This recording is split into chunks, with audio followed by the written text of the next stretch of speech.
A intervención dos equipos de extinción evitou que o incendio forestal de Taboada fose a máis, malia que o vento cambiou a dirección e barallouse incluso activar a situación 2 de emerxencia pola cercanía ás casas.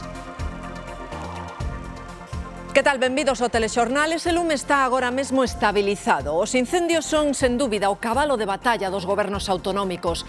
Galicia traballa nunha lei autonómica para combatelos e envíalle un recado ao Adif. Está disposto a multar a este ente se non roza as vías para evitar incendios como de onte en Boborás. Esto no puede suceder. Si hay que obligarlos con multas, sí, pero entonces ya sería tremendo, ¿no? Porque no tenemos ninguna intención Vamos, lo que se puede obtener con una multa no va a superar nunca el daño que provoca un incendio. En Portugal o lume segue avanzando sen control. O incendio que máis preocupa está ao norte do país, preto xa da fronteira con Galicia. España está preocupada en concreto polo incendio de Castelló, onde avanzan sen control as lapas. Ameazan ademais esa ermida de Santa Bárbara en Onda. O PSDG desvincúlase de José Tomé, que aínda non sabe baixo que siglas se vai presentar á reelección como alcalde de Monforte o ano que ven. Tomé insiste en que, malia estar suspendido cautelarmente de militancia, segue sendo do Partido Socialista. Santiago xa é a segunda cidade galega declarada zona tensionada no mercado de alugueiro. Publícase hoxe no Boletín Oficial do Estado. Mañá entra en vigor. Esa declaración pon límites aos prezos do alugueiro. Estará en vigor 3 anos. Unha vez máis, en pleno verán, cos termómetros a uns 30 graus, en Vigo arranca a montaxe de luces de Nadal. Nesta campaña serán 12 millóns de luces LED distribuídas por 500 rúas. Deportes, día de fútbol na Televisión de Galicia, 7:30 da tarde, Deportivo Lugo, e este mediodía puidemos ver en acción o Celta. Terceiro amigable dos celestes na pretemporada, desta volta ante o Académico de Viseu.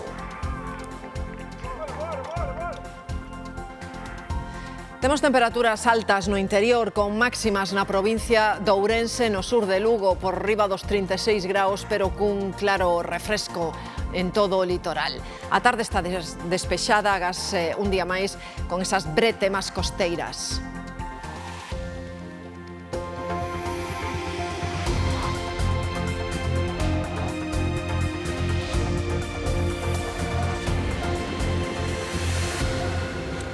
Galicia terá unha nova lei de incendios antes de que remate este ano.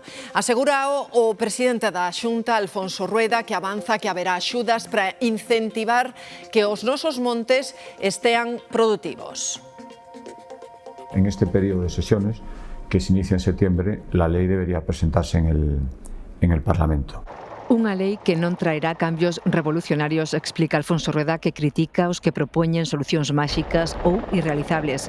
Fronte a iso, avanza, Galicia apostará por reforzar a prevención axudando a facer o monte máis produtivo. Daremos máis facilidades, ayudas, estímulos para que los terrenos se puedan cultivar.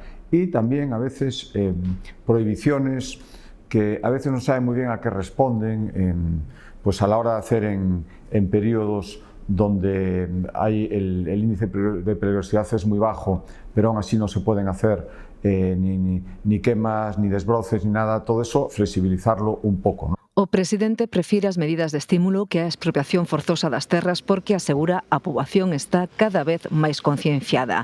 Non así o Adif, a quen acusa de non rozar a carón das vías. Esto no puede suceder. Si hay que obligarlos con multas, sí, pero entonces ya sería tremendo, ¿no?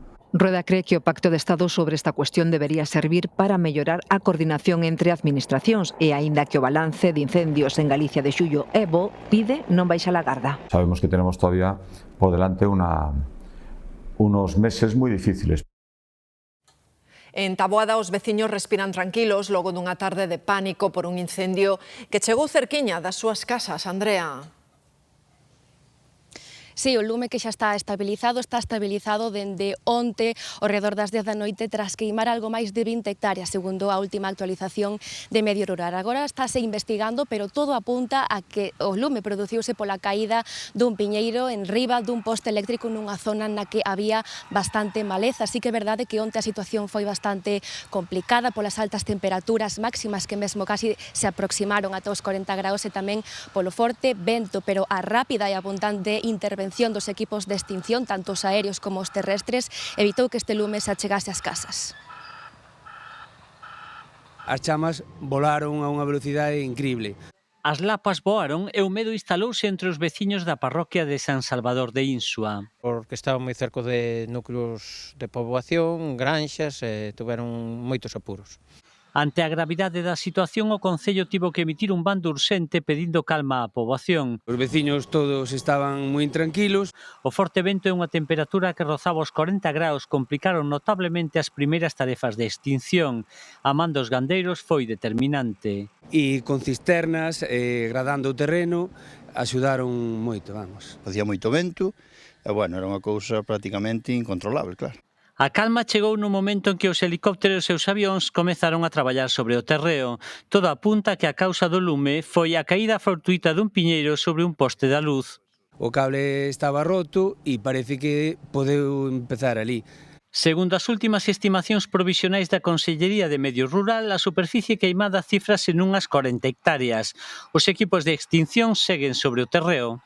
O incendio está estabilizado, estamos intentando que non haxa focos secundarios, estamos apagando os puntos quentes e repasando co bulldozer. Desde a Xunta lembran que a alerta por risco de incendio segue a ser moi alta na comunidade e reiteran o chamamento á colaboración cidadá. Está a nosa disposición o teléfono gratuito 085 para informar de calquera columna de fume nos nosos montes. O que segue supoñendo un perigo activo en un incendio en Portugal cerca da fronteira con Galicia. Agora mesmo é o incendio que máis preocupa no país veciño. Brais. Pois sí, o incendio de Valpasos no distrito de Vilarreal, a uns 25 km de Galicia, é agora mesmo o único foco activo en todo o país. Xa arde dende a tarde de onte, concentra os esforzos de case 500 bombeiros con 6 avións e máis dun 100 de vehículos. Declarouse con 3 frontes e nestes intres hai unha parte activa dun kilómetro e varios puntos moi sensibles, segundo din dende Protección Civil. Non ameaza casas, pero sí está preto dunha depuradora e dun depósito de gas. Tamén está a condicionar moito o tráfico con varios cortes de estradas que continuarán durante a tarde porque os ventos e as altas temperaturas fan pensar que o lume seguirá activo ata a noite. Dende que subiron as temperaturas este luns, os bombeiros portugueses están a ser quen de conter a meirande parte dos lumes grazas a intervencións rápidas apoiadas polos medios aéreos. En Francia temen o efecto que poida ter a forte suba de temperaturas que se espera a partir de hoxe. Preto de 3.000 bombeiros e outros tantos efectivos do Exército e doutros corpos implicados nas emerxencias seguen traballando para controlar o grande incendio da Xironda. Dano por estabilizado, pero tanto profesionais como particulares seguen traballando sen descanso nas 42.000 hectáreas queimadas para evitar que o lume se reavive. On fait le maximum pour que le feu ne reprenne pas. Esta contribución aparentemente pequena para apagar ben o que segue ardendo baixo terra pode ser clave para evitar que o lume se reavive coas temperaturas de ata 41 graus que se agardan en Francia a partir deste mércores. Estas condicións meteorolóxicas extremas poden facer que se formen nubes de lume, un fenómeno cada vez máis habitual nos incendios do sur de Europa e que se acaba de rexistrar por primeira vez en Francia. O incendio é capaz de influir en cada vez capas máis altas da atmosfera e, por tanto, crea esas nubes que xa están chegando pois a máis de 10.000, 14.000 metros de altitude. Non? E eso, no fondo, non fai máis que facer que o incendio funcione como unha lareira xigante. Unha combustión tan potente xera remuiños de vento impredicibles e nubes como as das treboadas de dimensións cada vez máis grandes. Por tanto, bueno, pois é capaz de queimar cousas que nun incendio normal costaríalle moito máis queimar. As lapas poñen en perigo a ermida de Santa Bárbara, todo un símbolo na localidade de Onda, en Castelló. Os equipos de extinción protexen este edificio que é un lugar de peregrinación. O incendio segue fora de control. Esta mañá o presidente do Goberno visitou o Centro de Emerxencias de Navalcarnero. Ali dixo que tanto os incendios de Ávila como os de Madrid teñen unha evolución favorable, pero chama a que non nos confiemos. As próximas 12 horas son decisivas para consolidar o perímetro e evitar que se reactiven. Pediulles aos veciños paciencia. Foron desaloxados e aínda non puideron volver ás súas casas. Pido esa paciencia, esa comprensión y que están en las mejores manos. Es la primera vez que estamos en un nivel 3 de emergencia nacional en la lucha contra incendios, pero creo que podemos concluir que la respuesta está siendo eficiente gracias sobre todo al espíritu de equipo de todas las administraciones, sabiendo que nuestro único adversario, nuestro único enemigo, en este caso, es el fuego. Nos incendios que seguen activos, os traballos diríxense a conter e a perimetrar o lume.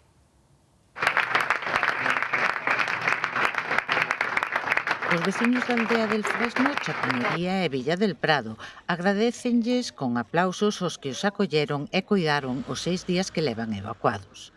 Hoxe por fin volven a casa. Deseando estamos de llegar a casa, a ver qué pasa ahora, cuando lleguemos, lo que nos encontramos. Nas últimas horas, centos de persoas de 10 concellos madrileños e 5 abulenses puideron regresar e deixar atrás a preocupación. Te puedes hacer una idea de la alegría que tenemos todos, de volver a nuestras casas, está todo bien, todo correcto y la vida sigue. Pero só en Madrid aínda quedan 11.000 persoas evacuadas porque a prioridade para o realoxamento é que se faga con total seguridade. Que no haya puntos calientes en el perímetro, que no haya habido reactivaciones en las últimas 48 horas y que haya garantía de la seguridad vial. Ante o aumento das temperaturas e a baixa humidade, o esforzo céntrase agora en evitar as reactivacións. O único incendio que avanza descontrolado é o de Valduxó, mentres que nos de Ávila e Madrid se traballa en refrescar as zonas estabilizadas, pero hai que manterse vigilantes.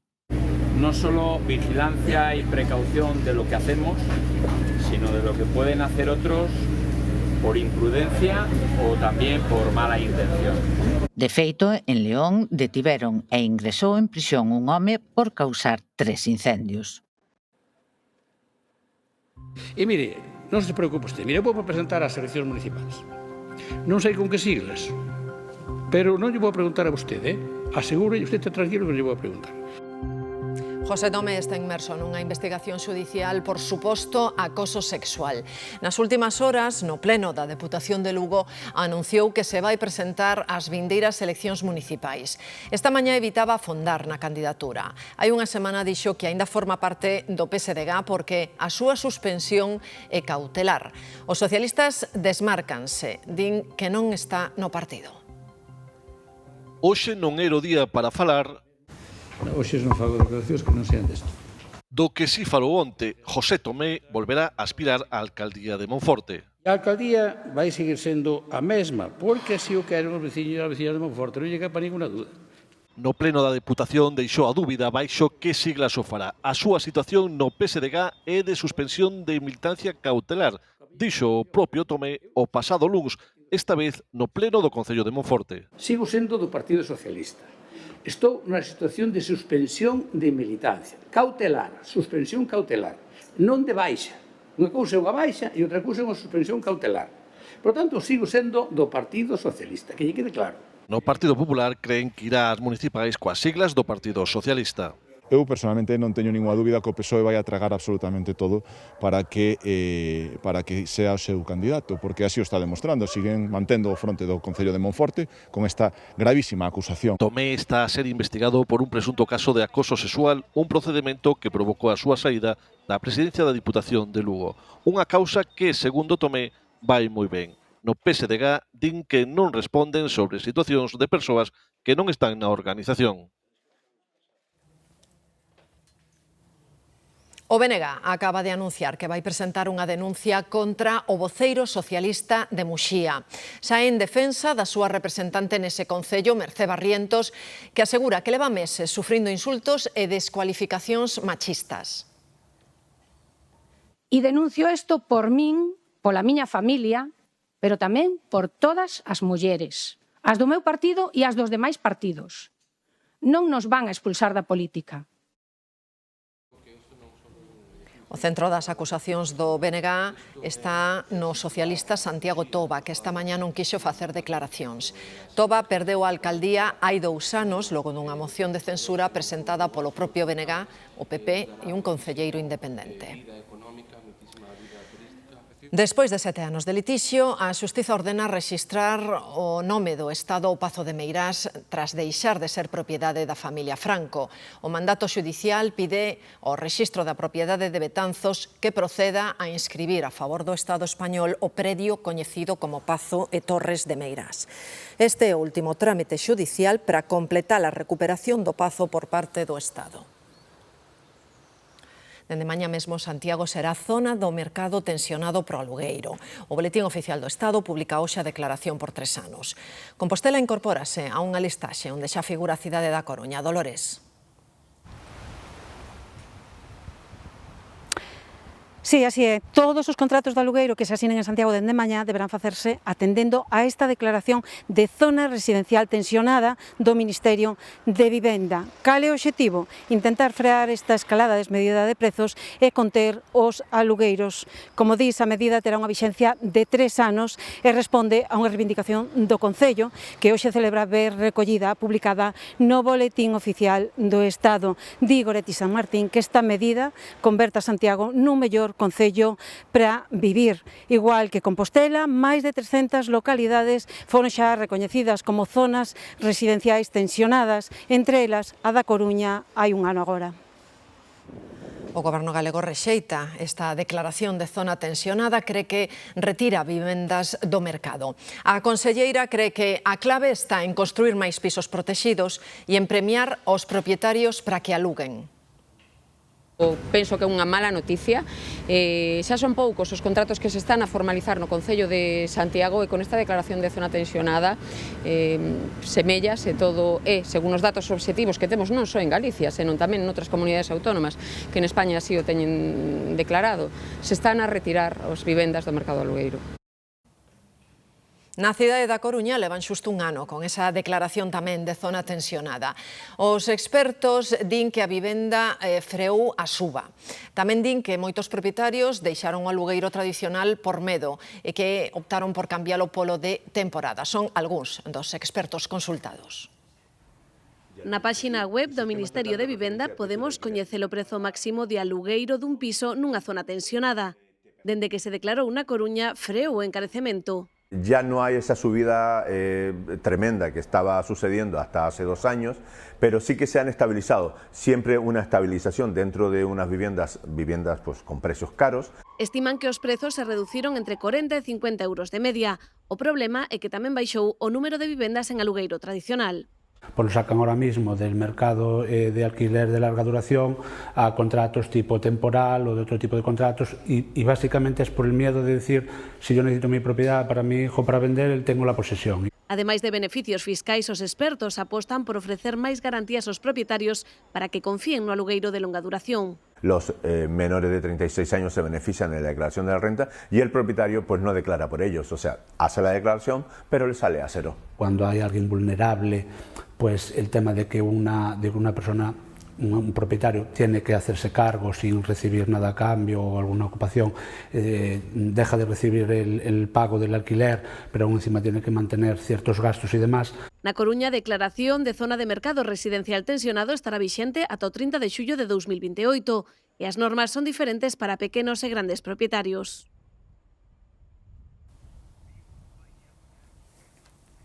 Vigo vai acoller no polígono de Navia 80 aloxamentos compartidos. Son vivendas de alugueiro asequible destinadas aos menores de 36 anos. Mónica. Si serán as primeiras vivendas que se van a construir aquí en Vigo na modalidade de aloxamento compartido. Xa os vedes, as máquinas xa comezaron a traballar neste terreo onde se vai a levantar ese edificio de 4 andares cun total de 80 vivendas destinadas aos mozos menores de 36 anos e que contará con zonas comuns como servizo de lavandería, terraza e gimnasio. Unha iniciativa coa que o Goberno galego pretende facilitar o acceso á vivenda dos máis mozos. En total son 80 vivendas de máis de 30 metros cadrados con salón, cociña, un dormitorio e aseo. Os usuarios compartirán as zonas comuns como a terraza, a lavandería, salas de traballo e o gimnasio. O primeiro aloxamento compartido que licitamos en toda Galicia. Isto é gracias á modificación normativa que fixemos e que entrou en vigor xa a principios do pasado ano 25, que nos permite crear estas formas de convivencia. O inmueble destinarase a aloxamento temporal en alugueiro cun máximo de 3 anos para persoas menores de 36. Con esta promoción, o Goberno galego pretende facilitar a emancipación da xente moza con problemas para acceder a unha vivenda. Por exemplo, vivo aquí, cando eu comprei a miña vivenda, pois houve moitas axudas, pero hoxe en día está todo moi caro e creo que está bastante difícil para os xóvenes. Eu teño 35 anos, a día de hoxe teño un fillo, sigo vivindo de aluguer, e no momento que se me pasen 5 anos de contrato, es que non sei o que vou facer. No meu caso teño vivenda, pero estuve durante moitos anos pagando por tela e non comprei a vivenda que eu quería. Está previsto que o edificio este rematado no 2028. Medra o uso do autobús entre as cidades de Vigo e da Coruña fronte ao tren, que segue a ser a opción favorita, pero que perde usuarios. O autobús entre a Coruña, Santiago e Vigo nunca tivo tantos viaxeiros. De xaneiro a xullo houve un 22% máis de usuarios que nos mesmos meses do ano pasado. Entre as causas, máis frecuencias e máis descontos. Siendo menor de 21 años, me sale máis barato con la tarjeta Xente Nova. Depende das promocións. Se hai tarxeta xove, pois o autobús que é máis barato, pero o tren é sempre máis rápido e máis cómodo. Collo o bus porque me queda mellor para a miña casa, pero se vivise en Coruña Centro, probablemente estaría collendo o tren. As últimas avarías dos trens e os cortes na Coruña por mor das obras da nova estación fan que algúns viaxeiros deixen o tren e collan o bus. Aínda que o autobús gaña terreo, o tren segue sendo a opción principal. Por cada persoa que viaxa en bus, en tren viaxan 3. E co tema das averidas, claro, hai menos trenes, logo a xente está collendo máis bus, agora entendo, pero o tema é que eu se pudera elixir estaría collendo un tren. Se non ando no meu coche privado é o tren sempre. E por qué? Porque me é máis cómodo, me resulta máis cómodo co autobús. É rápido, máis cómodo que no bus. Más cómodo tren. Por menos tiempo, más cómodos los asientos, ¿sabes? Está como todo mucho mejor hecho. Os datos tamén indican que nos últimos anos están aumentando os usuarios de autobús nas conexións con Lugo, agardan maiores cifras cando rematen as obras da autovía de Santiago. Tamén medra o tráfico na vía que vertebra norte e sur de Galicia. A AP9, o seu tráfico creceu un 3% no primeiro semestre deste ano, cun total de 61 millóns de viaxes. Cada día circulan máis de 26.000 vehículos por esta autoestrada. A concesionaria facturou nestes 6 anos 108 millóns de euros. Falando de conducción, todos coñecemos as infraccións máis comúns, o exceso de velocidade ou non respectar os sinais de tráfico, pero hai outros comportamentos que tamén están prohibidos e que non todos os condutores temos tan claro. Eu quería saber, porque teño agora un coche que ten un montón de anos e teño 4 pegatinas da ITV, podo leválas todas xuntas? Pois non, xa lle respondemos, non, só se pode levar a que está en vigor, sempre na esquina superior dereita do parabrisas. Se leva máis dunha, a sanción é de 100 euros, e non é a única dúbida que temos. Vale, eu pregúntome se podo conducir no verán sen camiseta ou empregando un tipo de calzado como crocs, sandalias, chanclas, etc. Non, por moita calor que faga, poden multarte con 200 euros se quitas a camiseta. En cantos pés hai que levar calzado co que non se perda o control do vehículo, polo que se recomenda o pechado, pero queda a criterio do axente. Bueno, unha pregunta. Podse comer ou beber ao volante? Nada boca mentres conduces. A mordida dun emparedado pode chegar a costar 200 euros. Cando conduces, podese sacar a man pola ventanilla? Tampouco, sexas ti como a piloto ou calquera outro integrante do vehículo, se o coche está en marcha, a multa pode ser de ata 100 euros. Ahora en verano se puede ir con música alta en el coche? Se levas a música demasiado alta, pasas fronte a un lugar de descanso como un hospital ou unha zona habitada en horas de sono, a multa pode ser de entre 80 e 100 euros, e mesmo de ata 2.400 euros se hai unha denuncia por alterar o descanso. Cando vas apurado, podes aparcar encima da aceira e que non te multen? Invadir o espazo peonil costa 200 euros de multa, sexa as 4 ou só 2 as rodas que subas a beira rúa. Pequenos consellos para ter un verán máis tranquilo. Hoxe cúmprese un ano do asasinato de Teresa de Jesús, a empregada do Servizo Municipal de Axuda no Fogar do Porriño. Morría a mans do marido dunha muller que ela coidaba.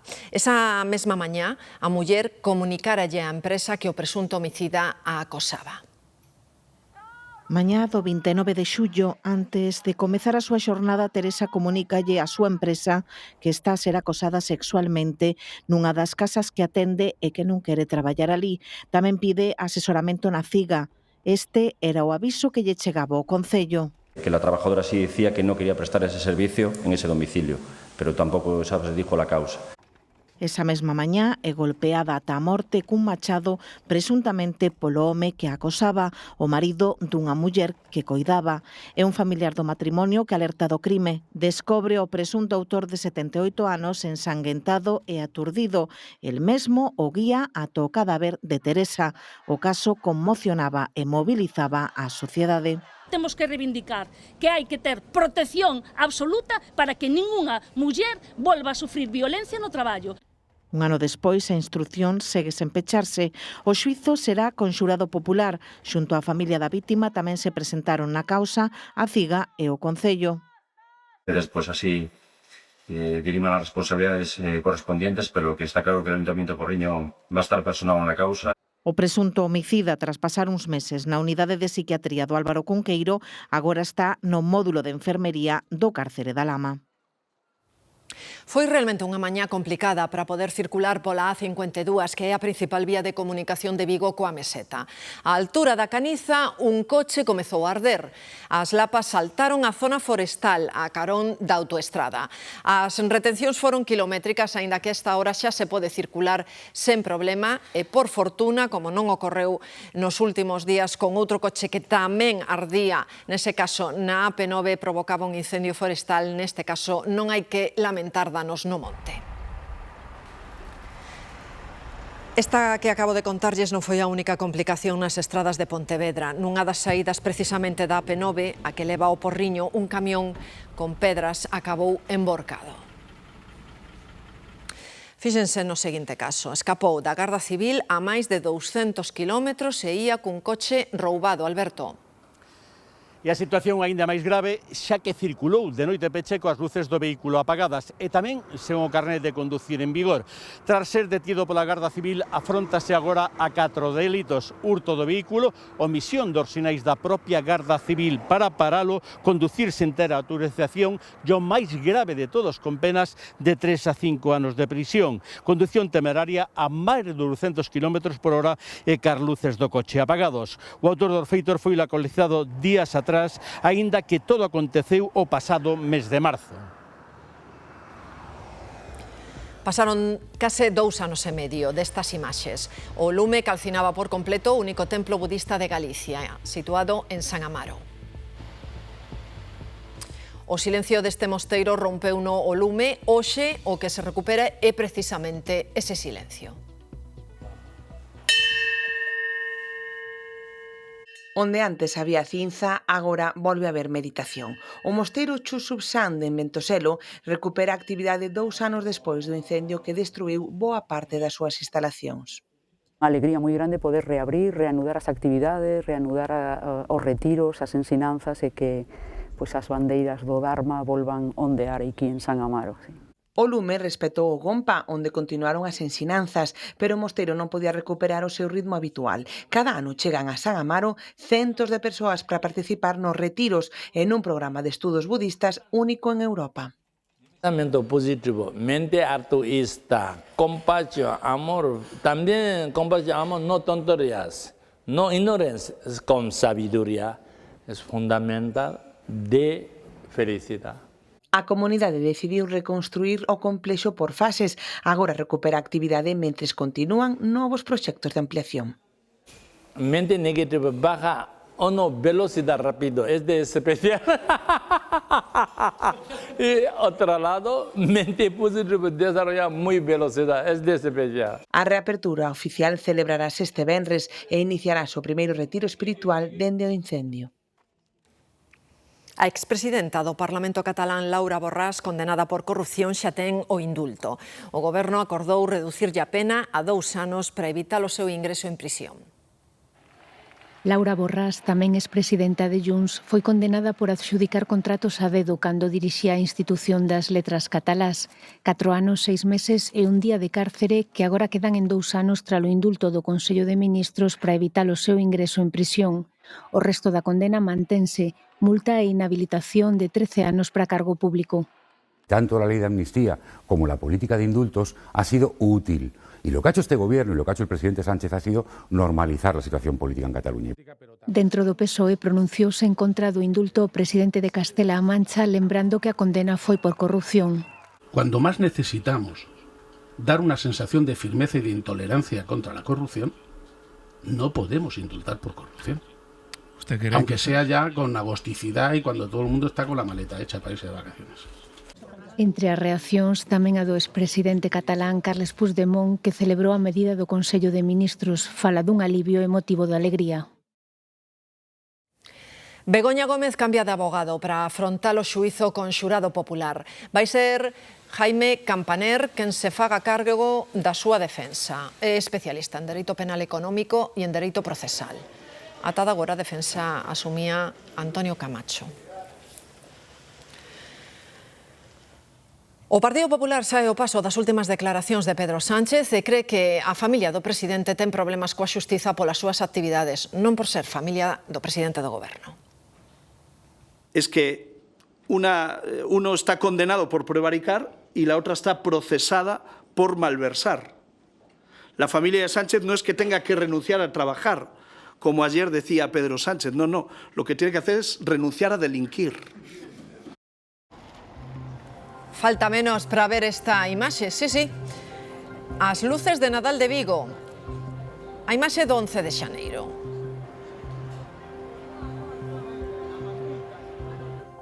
E medio ano despois, cos termómetros por riba dos 20 graus, en Vigo volven prepararse para o Nadal. Hoxe comezaron a instalar 12 millóns de luces. Sabela. Marta, hai 200 días que Vigo, esta cidade, apagaba as luces do Nadal do ano pasado, 11 de xaneiro. Acabamos de velo. Ben, pois cando quedan agora 150 días para a Noiteboa e para o Nadal, Vigo comeza coa instalación de máis de 12 millóns de luces LED para o Nadal deste ano. Serán máis luces en máis sitios, con máis adornos, tamén con máis intensidade. As luces do ano pasado aquí na cidade de Vigo polo Nadal estiveron encendidas 58 días. É un evento lumínico polo que pasaron o ano pasado máis de 6 millóns de visitantes. Este Nadal luminoso de Vigo é xa unha tradición, ademais de navideña, unha tradición turística e tamén unha tradición mediática. Agora mesmo estamos a 29 de xullo, poderíamos dicir, se tomamos como medida as luces de Nadal de aquí, desta cidade, que estaríamos en pre-Nadal. E tamén tomando como medida o encendido, a instalación e o apagado das luces aquí en Vigo, poderíamos dicir que Vigo ten un Nadal de 7 meses. Chega unha nova onda de calor a España e é a cuarta do verán, algo que cada un leva como pode. Pues yo la verdad que este calor seco me asfixia un poco, la verdad. Estoy un poco sudado, pero bueno. A mí personalmente me afecta muchísimo. Entonces, prepararse y paciencia. O certo é que aquí en Galicia esa vaga de calor vai pasar de longo, Demetrio. E ben que se agradece, a verdade que mentres o resto da península está a padecer o inicio desta cuarta ola de calor con temperaturas por riba dos 40 grados, aquí en Galicia, zonas como esta das Rías Baixas, temperaturas agradables, casi poderíamos decir que frescas, visto o vivido nestas últimas xornadas, temperaturas alrededor dos 22, 23 graus, unha sensación moi agradable para disfrutar agora sí, xa dun verán máis levadeiro. Si, Demetrio, onde sí subirán máis os termómetros no interior, ademais vai ser un día de contrastes. Se a primeira hora da mañá en lugares de Ourense, por exemplo, como Xinzo de Limia ou Beariz, os termómetros quedaban aproximadamente nos 8 ou 7 graus, a mediodía en Xinzo chegarán aos 34 e en Beariz aos 30. Fíxense nese contraste. Abrir un paraugas na rúa nestes días solleiros era impensable, non hai moito tempo en Galicia, pero as cousas están como están, cambiando, con esas temperaturas, con estas vagas de calor, coas que sufrimos moitísimos e os galegos abrimos o paraugas para gozar e protexernos do sol. Somos o país de soster as dúas mans o paraugas, de manexalo con mestría como se fose un brazo máis, os dos paraugas estragados en papeleiras. Pero semella que co quecemento global imos darlle outro uso. Eu que trato con moita xente nos tours, a verdade é que últimamente sí que estou vendo moita xente que está tapándose con paraugas. Por el short sobre todo, porque protege y con esto de la capa de ozono como que no. Non nos é extraño terlle visto parasoles aos visitantes, sobre todo aos asiáticos ou os que veñen de sitios de moita calor. Yo vengo de una tierra caliente, de la Colombia, y en Colombia, en la zona del norte de la Colombia, se utiliza muchísimo el paraguas. Bueno, lo utilizamos también de vez en cuando allá en Canarias. Por Ourense, terra de brans incineradores, vense moitos dende hai tempo, pero adoitan ser paraugas normais. Agora xa se comercializan parasoles con protección. Sí, teóricamente es especial. O sea, es un tejido que tiene protección solar. Mucha radiación de sol, pues claro, lo utilizamos para protegernos del sol. É que quen non usou este ano o abano por primeira vez con tanta vaga de calor? Pois non descarten os paraugas, porque lembren que este non é o verán máis caloroso que vivimos. É tristemente o verán máis frío do resto da nosa vida. Nas vésperas das festas de agosto, a cidade de Pontevedra recupera unha das súas imaxes, a silueta máis característica, a da Santuario da Virxe Peregrina, que estivo tapada por obras case un ano mar. Cumpríronse as previsións e o Santuario da Virxe Peregrina loce restaurado para presidir, como sempre, as festas patronais de Pontevedra a partir da semana que ven. Estivo 11 meses tapado por obras de restauración importantes, cun orzamento de case 300.000 euros aportados pola Consellería de Cultura. Sustituíron elementos ornamentais, limpouse a pedra, a fachada principal, pero o máis importante foi o cambio da antiga cuberta de chumbo por unha de zinc para solucionar definitivamente os problemas de filtracións e humidades do edificio, que agora podemos ver xa en todo o seu esplendor, por fora e por dentro, con esa icónica planta en forma de vieira tan característica da Igrexa Peregrina pontevedresa. Susana Rodríguez Gacio, campeoa olímpica, ademais de médica e fisioterapeuta, é a segunda convidada do podcast Galicia Calidade, no que o presidente Alfonso Rueda entrevista cada mes referentes galegos da sanidade, da cultura, empresa ou do deporte. Durante esta conversa, a triatleta viguesa fala da súa carreira deportiva e adianta a data da retirada da alta competición. Gacio asegura que é importante planificar a vida tras o deporte de alto nivel e avanza que a súa idea é retirarse en 2 anos. Facer os Xogos Paralímpicos dos Ángeles 2028 e despois o Mundial dese ano, que é en Nova Zelanda, que esa fose a miña última carreira, digamos que do triatlón profesional. Eso de retirarse, de saber retirarse a tempo, é moi importante na política, pasa o mesmo, e ademais, cando pasan cousas todos os días tan deprisa, saber frenar pouco a pouco para que a parada sexa aceptable e sostible, como decías antes, non é sincero. Facemos un alto en California, nos Estados Unidos, para que coñezan un angustioso rescate. Un socorrista de apenas 16 anos logrou sacar da auga un neno de 10 entre unha forte ondaxe. O ver o pequeno en apuros, o socorrista de só 16 anos lanzase a auga. A ondaxe e a resaca do mar nesa praia de Santa Cruz, en California, complican o rescate. A auga arrastraos e mesmo os cobre por completo en varias ocasións. O Salvador non solta en ningún momento cativo de 10 anos. Son minutos angustiosos. Varias persoas lánzanse ao mar para tratar de axudalos, enfrontándose á forza das ondas e sendo arrastrados en varias ocasións. Un segundo socorrista únese aos traballos de rescate e con moito esforzo entre os dous, finalmente conseguen levar o pequeno san e salvo ata terra. A actuación deste socorrista adolescente vai ser recoñecida. Donald Trump xa anunciou a través das súas redes sociais que o levarán á Casa Branca para que reciba unha condecoración civil. Estamos afeitos a rematar o curso en xuño, pero o certo é que, por mor da conciliación dos seus pais, hai moitos cativos que rematan agora o seu curso 29 de xullo. Os alumnos da Escola Infantil Pública de Rois recibían as súas orlas hoxe mesmo. Entregoullelas a conselleira de Política Social, Fabiola García. Ela lembrou que este foi o cuarto curso no que se impartiu a educación infantil completamente de balde, e así seguirá.